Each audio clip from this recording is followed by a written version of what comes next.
आप देख रहे हैं BA न्यूज, खबर हमारी फैसला आपका। इस वक्त की बड़ी खबर। लखनऊ सनातनी समाज को आर्थिक, सामाजिक एवं बौद्धिक रूप से मजबूत बनाने के लिए गणेश चतुर्थी से आर्य महासभा त्रिदंडी सनातन शक्ति केंद्रों की स्थापना शुरू करेगा। ये निर्णय जानकीपुरम विस्तार में आर्य महासभा के संगठन संयोजन द्वारा आयोजित बैठक में लिया गया। बैठक में संयोजक पंकज कुमार द्वारा प्रस्ताव दिया गया कि सनातन धर्म को मजबूत करने के लिए सनातनी समाज को आर्थिक, सामाजिक एवं बौद्धिक रूप से मजबूत करना आवश्यक है, अतः इसके लिए सनातन शक्ति केंद्रों की स्थापना किया जाना चाहिए।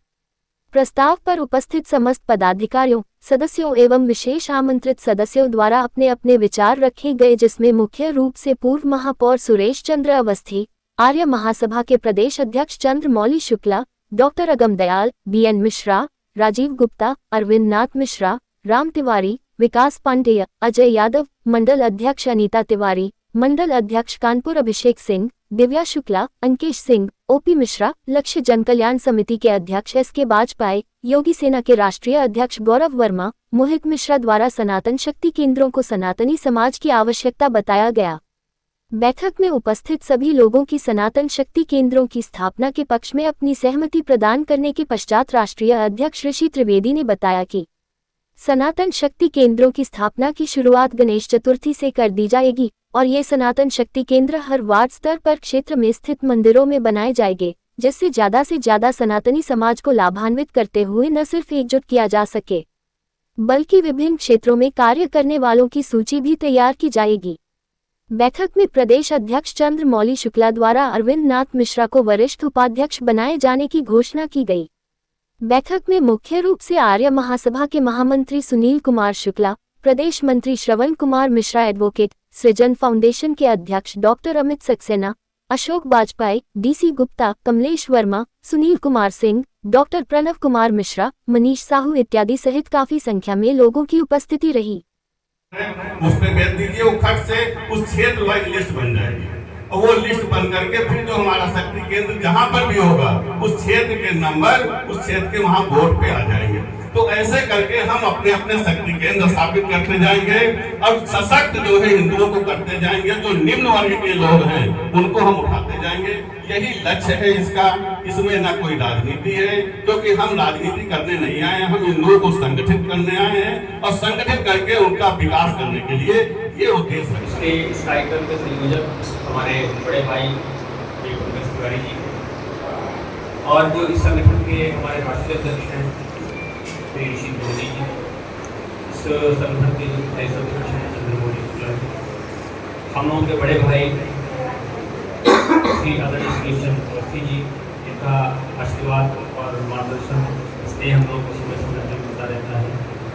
और हमारे बड़े भाई मिश्रा जी और हमारे तमाम हमारे सम्मानित हमारे यहाँ पे साथी बैठे हैं, मैं सभी को दिल की गहराइयों से सादर प्रणाम करता हूँ और अखंड आर्यावर्त आर्य त्रिदंडी महासभा की तरफ से भी मैं आपको बहुत बहुत ढेर परिचित हूँ। और मैं कटु शब्द थोड़ा बोल देता हूँ, अच्छा लगे बुरा लगे। पंकज जी के विचारों से मैं 100% सहमत हूँ, लेकिन अभी अध्यक्ष जी ने जो किया वो विषयांतर होगा। हमारा मुख्य विषय है हिंदू को संगठित करना। ग्रुप में हम कुछ नहीं देखते हैं, इधर उधर भगा देते हैं, क्या पढ़ रहा क्या नहीं पढ़ रहा, कोई समय नहीं दिया जाता है। और जब व्यक्तिगत कोई संपर्क करता है तो उस पर विशेष ध्यान देता है आदमी। मीटिंग कोई भी होती है, तरह तरह की बातें, तरह तरह के विचार अपने व्यक्त किए जाते हैं। गेट से मीटिंग से निकलने के बाद फिर अपने दैनिक क्रिया में आदमी लग जाता है। हमें जो भी यहाँ बोलना है, हमारी इस समय संख्या इसको हम कम न समझें। हमारी यहाँ संख्या बहुत ज्यादा है, क्योंकि यहाँ के क्षेत्र की है जानकीपुरम विस्तार की। जानकीपुरम विस्तार के कुछ लोग, लिमिटेड लोगों की संख्या है। एक अधिवेशन हमारे त्रिवेदी जी ने किया था अयोध्या में, पंकज जी ने कहा और हम भी 4-6 लोगों के साथ गया था। उस समय हमारी कोई खास राष्ट्रीय अध्यक्ष आदरणीय ऋषि त्रिवेदी हमारे बगल में पाया श्री चंद्रमौली शुक्ला जी के प्रदेश अध्यक्ष हैं और कार्यक्रम का संयोजन कर रहे हैं, संचालन कर रहे हैं पंकज तिवारी जी। कठिनाई बहुत आई, क्योंकि सनातन को एक जगह इकट्ठा करना तराजू के मेढक तोड़ने वाली बात। मैं गलत नहीं कह रहा हूं। सारा सनातनियों का काम मुस्लिम के हाथ में है। चूड़ी बिंदी जो भी महिलाओं का सिलाई का भी, कारपेंटर, एसी।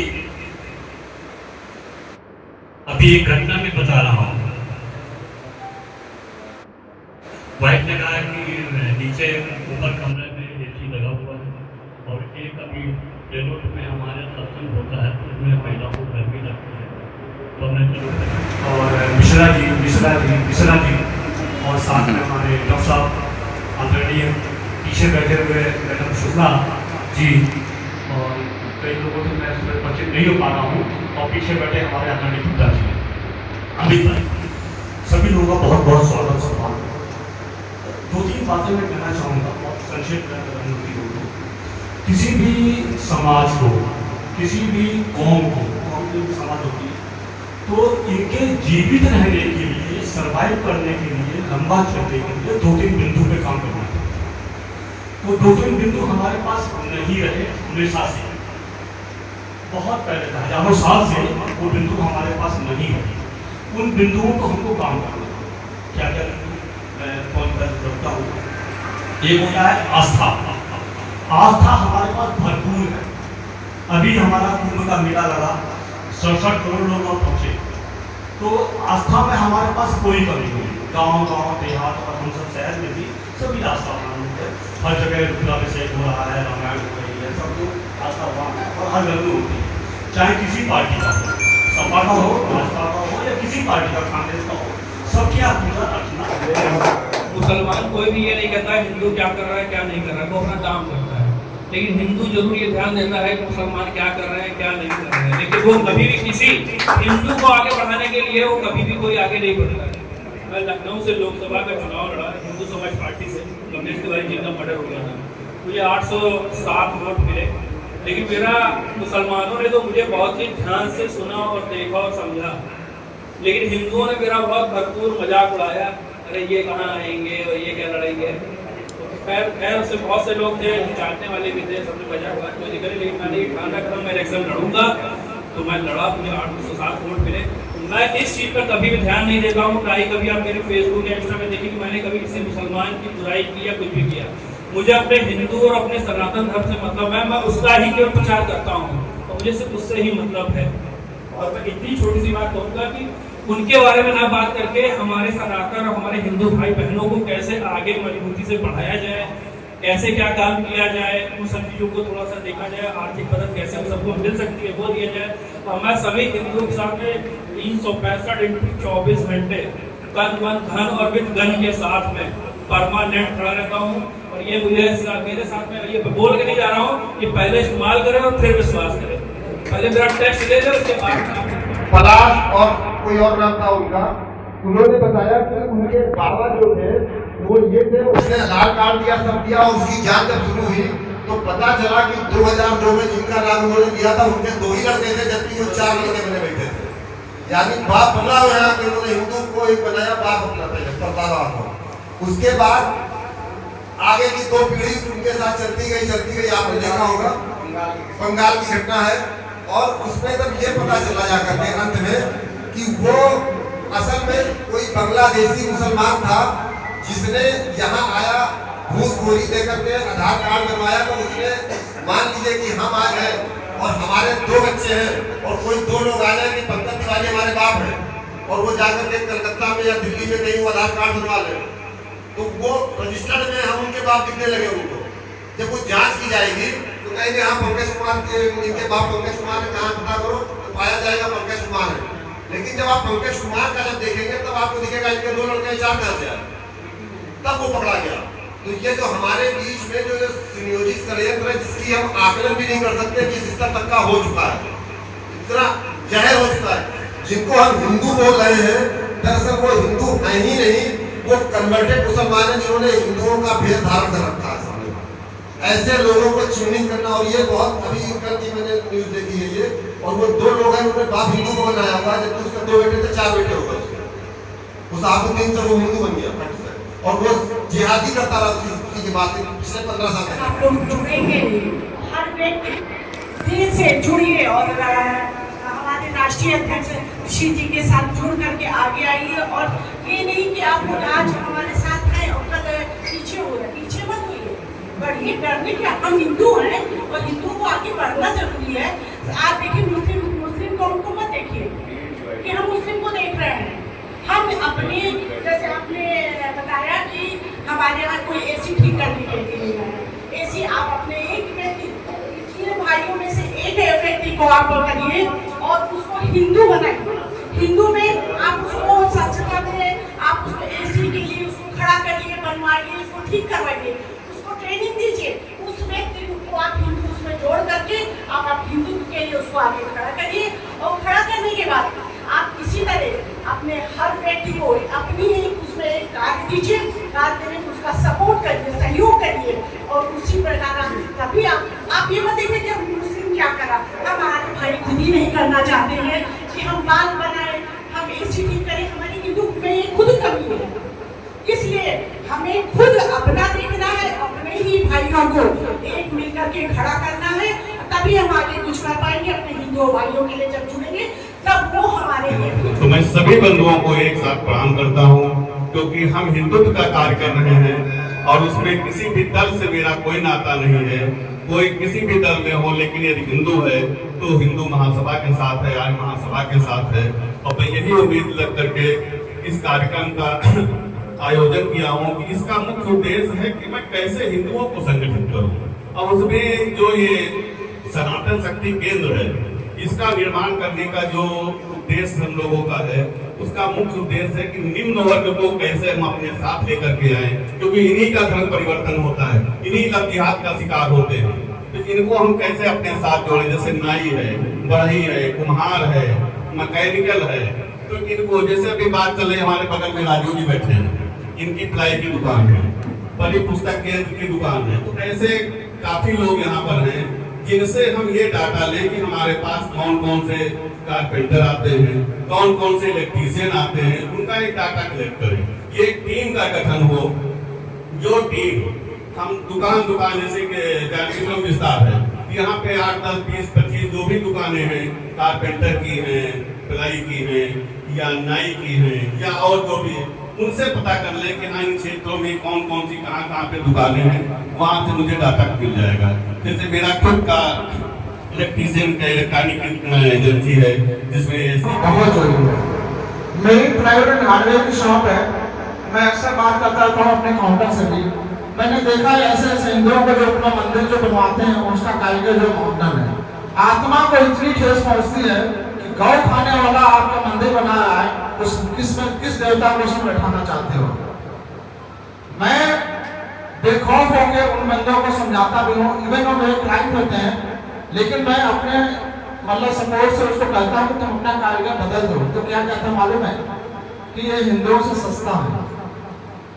चंद रुपयों के लिए आज हिंदू बहिष्कृत होता जा रहा है, क्योंकि मोहम्मद संख्या में ज्यादा होते जा रहे हैं, वो सस्ते पड़ रहे हैं, उनका जो कारीगरी और सस्ता है, और हिंदू की कारीगरी, क्योंकि एक ही बच्चा वो भी कारीगर तो महंगा हो गई है।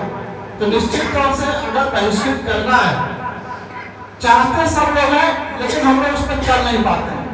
तो अगर हम सामाजिक बहिष्कृत पर पहला कदम उठा लें, सब जगह से हटा दें इनको, जितने भी हमारे कारोबार में इंटरफेयर कर रहे हैं, चाहे पंचर वाले से लेकर के, चाहे वो हॉस्पिटल से लेकर कहीं। और डॉक्टर ढूंढने जाओ तो मैक्सिमम डॉक्टर हिंदू। मुझे अपने फादर का कैंसर का ऑपरेशन कराना था, मैं हिंदू अस्पताल ढूंढते थक गया, जहाँ भी जगह पता था यहाँ मोहम्मद डॉक्टर है, सर्जन है मोहम्मद। सनातन शक्ति केंद्र अब बहुत ध्यान से, हालांकि मेरा स्वास्थ्य ठीक नहीं है, पहले मैंने मना किया था कि हम नहीं बोलेंगे, लेकिन फिर भी रहा नहीं गया, हमने कहा 2 मिनट में बोलूँगा। और मैंने बहुत ध्यान से सबको, मैंने 2-2 मिनट मैंने सबको सुना। निश्चित तौर पे देखिए जो विचार यहाँ पे आए हैं, बहुत सारे अच्छे विचार आए हैं, जिन पे हम लोगों को आत्मसात करने की जरूरत है, आत्मचिंतन करने की जरूरत है और अपनी कमियों को देखने की जरूरत है कि साहब हमारे अंदर कमियां कहाँ हैं। हमें लगता है कि जो आज हम जिस सनातन की बात कर रहे हैं, मुझे बहुत ज्ञान नहीं है लेकिन मुझे जितना ज्ञान है मैं बता रहा हूँ। आज हम अपने पूरे विश्व की अगर बात कर लें या अपने देश की बात कर लें तो हम जिन जिन धर्मों की बात करते हैं या संप्रदायों की बात करते हैं या अभी हम और अपने व्यक्तियों की बात कर रहे थे, निश्चित तौर पर सब कहीं कहीं सनातन के अंग हैं और निकले सब यही से हैं। तो बस मैं एक चीज कहना चाहता हूँ कि सबसे पहली चीज ये है कि आखिर वो निकल के गए क्यों, हमको कहीं ना कहीं इस पर चिंतन करने की जरूरत है। और दूसरी चीज ये है कि जो आज हमारी कमियां हैं, हमको एक चीज का एनालिसिस करना चाहिए कम शब्दों में। हमें सबसे पहले जो हमारी अच्छी चीजें हैं हमको उनको फॉलो करने का प्रयास करना चाहिए, और जो हमारे दूसरे धर्म के लोग हैं, दूसरे वर्ग के लोग हैं तो अच्छे काम कर रहे हैं, हमें उनसे सीख लेनी चाहिए। और जो हमारी कमियां हैं, क्योंकि हमारा सनातन आज का नहीं है, हमारा सनातन हजारों लाखों वर्ष पुराना है, जिसका ना कोई आदि है ना कोई अंत है और ना ही कभी भविष्य में ये होगा। ये मुसलमान जी वो तो आपातकालिक बात है, लेकिन कोशिश यदि हम करते हैं तो हम अपनी कोशिश में हम बहुत हिंदुओं को लाभ दे सकते हैं। जैसे अभी बात आई, मैंने सुना था वृद्धाश्रम, बहुत अच्छा पुण्य का काम है वृद्धाश्रम चलाने का, लेकिन वृद्धाश्रम की आवश्यकता क्यों पड़ी हमारे देश में? क्योंकि हमारे देश से गुरुकुल समाप्त हो गए। क्योंकि जो बच्चा गुरुकुल में पढ़ेगा वो कभी अपने माँ बाप को वृद्धाश्रम भेजने का सपना भी नहीं देख सकता, क्योंकि ये जड़ हम तैयार करते हैं। आज हमारे गुरुकुल में लगभग 150 बच्चे अध्ययन कर रहे हैं, वही रहते हैं, वही पठन पाठन करते हैं, वही खाते हैं, वही पीते हैं। तो अब उन बच्चों को मैं सिखाता हूँ कि प्रातः काल उठ के रघुनाथा माता पिता को नावे माता। हम ये सिखाते हैं कि सुबह उठिए, पहले माता पिता के पैर छुइए, गुरु के पैर छुइए, उनको अभिनंदन करिए। वहां रहते हैं तो उनको जो ये मैकाले की व्यवस्था है, जब आप कंप्यूटर बना रहे हो बच्चों को, फिर उम्मीद करते हो कि शाम को आएगा तो पिता के पैर दबाएगा, वो बच्चा माता के पैर दबाएगा? वो नहीं दबाएगा। उसको बच्चा नहीं बना रहे, उसको आप कंप्यूटर बना रहे हो।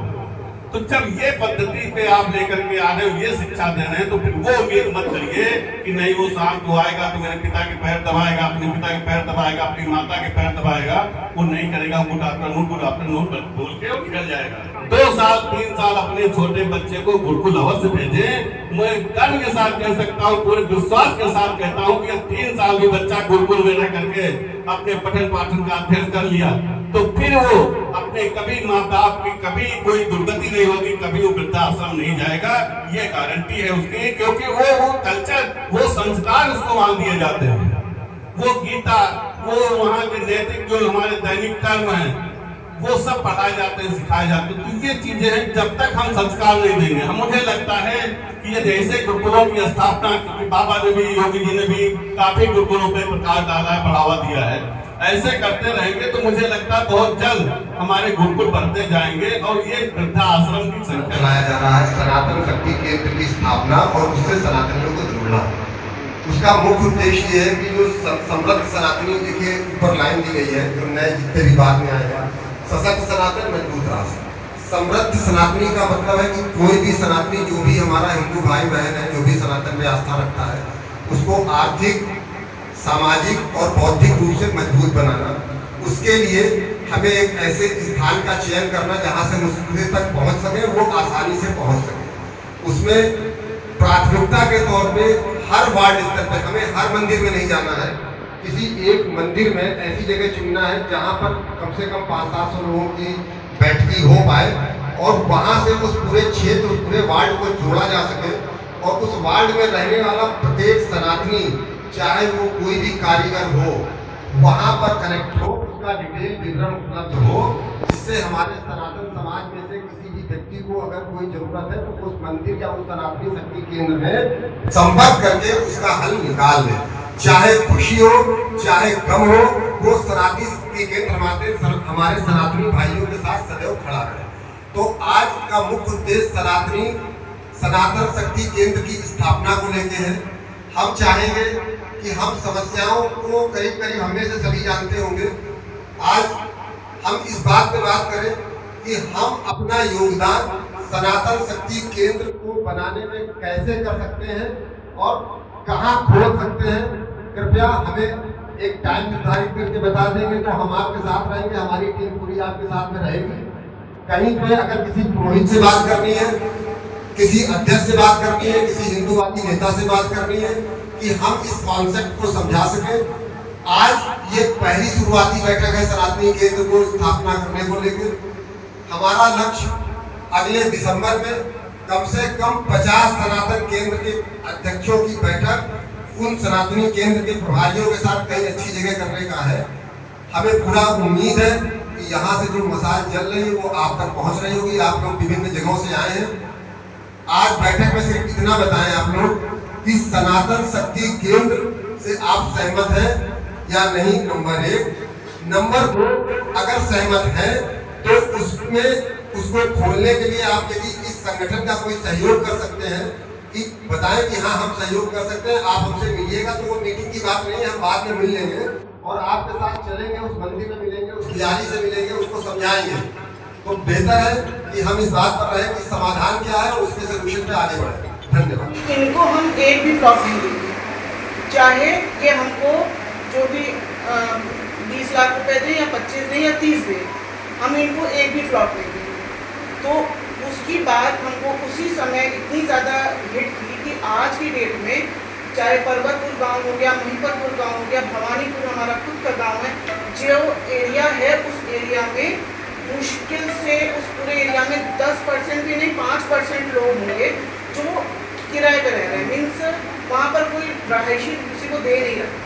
मतलब कथित रूप से मना है, चाहे वहाँ की कोई भी ठाकुर हो, कोई भी बना रहा हो, लेकिन वो कहते हैं कि हम यहाँ पर मुस्लिम संगठनों को बिल्कुल बसते नहीं देंगे। तो चंद्रिका देवी रोड के मोड़ से लेके चंद्रिका देवी तक मुश्किल से 5% लोग होंगे जो कहीं कहीं इधर उधर बिखर रहे हैं, घुस रहे हैं। कैसे? मैंने अभी अपना मकान बनवाया है जो उसमें कम से कम 7-8 कमरे बनवाने हैं। तो क्या है कि मैंने बच्चों को बोला कि आप लोग यहाँ पर आके रेंट पे ले सकते हैं, ठीक है। अब उसमें 1 आए, 2 आए, 3 आए, 4 आए, उसके बाद मुस्लिम आने लग गए, लड़कियाँ आने लग गई मुस्लिम। तो जो है लड़कियों ने कहा मेरे साथ एडजस्ट कर जाएंगी, हिंदू लड़की ही लेकर आ गई मेरे साथ एडजस्ट कर जाएंगी। तो हमने कहा देखिए ऐसा है कि हम तुमको ले देंगे लेकिन तुम्हारे साथ किसी और लड़की को हम इसमें एंट्री नहीं ले देंगे। इसके साथ ही साथ एक कोई और हिंदू है, बड़े लिबरल टाइप के हैं, वो ले आए पूरे परिवार को, कहते हैं कि जो है इनको रख लीजिए, ये 7,000 रुपये देंगे आपके हैं और छोटा सा मतलब एक वॉशरूम वगैरह ले लेंगे लेकिन 7,000 रुपये देंगे। ये पहले हमको मालूम हो कि हमने ओके कर दिया, हाँ अगस्त से आप लोग आ जाइए। हमें उनके बारे में ज़्यादा पता ही नहीं क्योंकि जो लेकर आए थे वो मेरे जान पहचान। जब मेरे हस्बैंड ने पूछा कि आपका नाम पता बताइए, आधार कार्ड दीजिएगा, तो जब दिया तो उसका नाम मुस्लिम, तो उन्होंने कहा कि पूरा परिवार मुस्लिम है। तो उन्होंने कहा कह रहे मैं साफ मना कर दिया कि मैं नहीं दे सकूँगा, यहीं से मैं शुरुआत करूँगा कि मैं नहीं दे सकूँगी, चाहे आप 7 दो, चाहे 10 दो, चाहे आप। तो मतलब कहने का जो आपने कहा विश्रांकर जी ने जो कहा कि इसको उतारना है, उसको इन सारी चीज़ों को अपनी लाइफ में लाना है, हमें इनका बहिष्कार करना है। जब तक हम इन्हें पीछे नहीं ढकेलेंगे तब तक ये नहीं जाएंगे। और वहाँ नाराज़गी होगी लोगों को, ये कहने लगे कि ये लोग तो हिंदू मुस्लिम कर रहे हैं। तो हमने कहा मतलब हम लोग ने यही कहा करेंगे और यही तरीका है क्योंकि तुम लोग भी करते हो तो हम लोग भी। बहुत बढ़िया। मेरे हमारे बीच में जैसा कि पता है पूर्व महापौर श्री सुरेश शेख अवस्थी जी मौजूद हैं।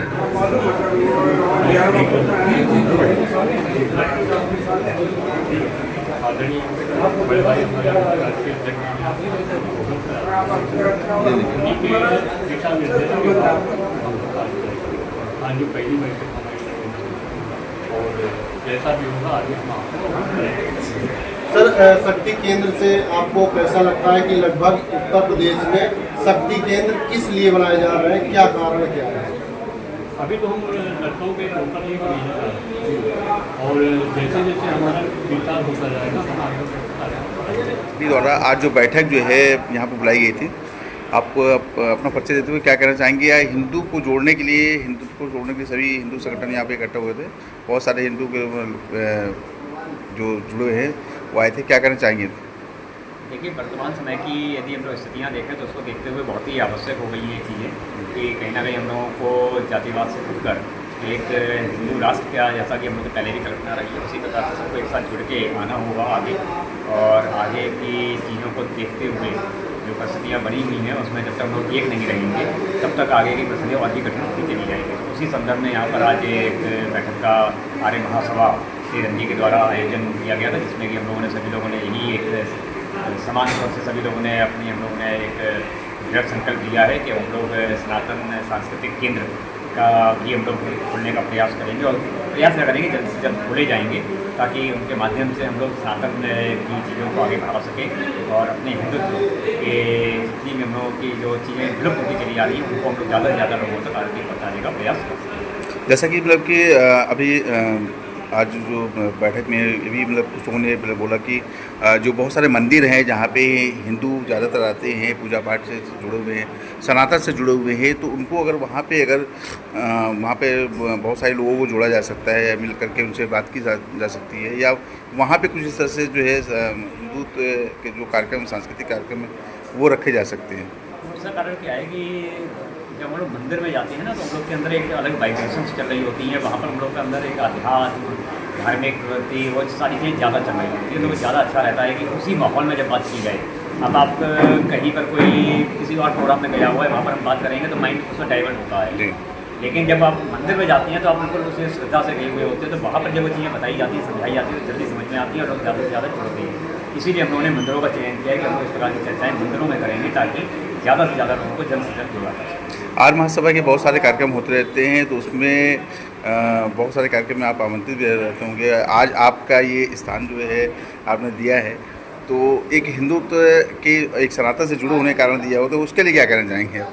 देखिए, ये तो ये कहना चाहेंगे ईश्वर की कृपा ही कहेंगे इसको, अपने जो धर्म की है चीज़ कि कहीं ना कहीं ईश्वर ने एक रास्ता बनाया जिसमें कि आज हम लोग के इस प्रांगण में ये कार्यक्रम आयोजित हो पाया है। तो ये ईश्वर की विशेष कृपा है और हमेशा से हम लोग के द्वार खुले हैं। हम लोग के यहाँ पर इस प्रकार के कई हिंदूवादी संगठनों के द्वारा कार्यक्रम होते रहते हैं और हमेशा हर किसी के दरवाज़ा खुला हुआ है कि कोई भी हिंदू वाला कार्यक्रम यहाँ पर जो है वो विक्रेता बना। जो शक्ति केंद्र के विषय में आपने बात की, शक्ति केंद्र का मुख्य उद्देश्य शक्ति केंद्र ये है कि सनातन के जो मठ मंदिर हैं, जो कि मोहल्ले वाइज, क्षेत्र वाइज, वार्ड वाइज हैं, उनको चिन्हित करना है और वहाँ पे जैसे कि हमारे कारपेंटर हैं, प्लम्बर हैं, इलेक्ट्रीशियन हैं, ऐसे लोग जो हैं उनका उत्थान, उनके विकास के लिए हम लोग उनको एक लिस्ट बनाएंगे और उन मंदिरों पे रखेंगे जहाँ से उनको आसानी से हमारे हिंदू भाइयों को मिले और ज़्यादा से ज़्यादा हिंदू भाई हिंदुओं से ही कार्य कराएं, जिससे कि हमारे हिंदुओं का विकास हो और हमारी एक एकता बढ़े। सर, विश्व हिंदू परिषद ने भी एक हेल्पलाइन नंबर जारी किया है,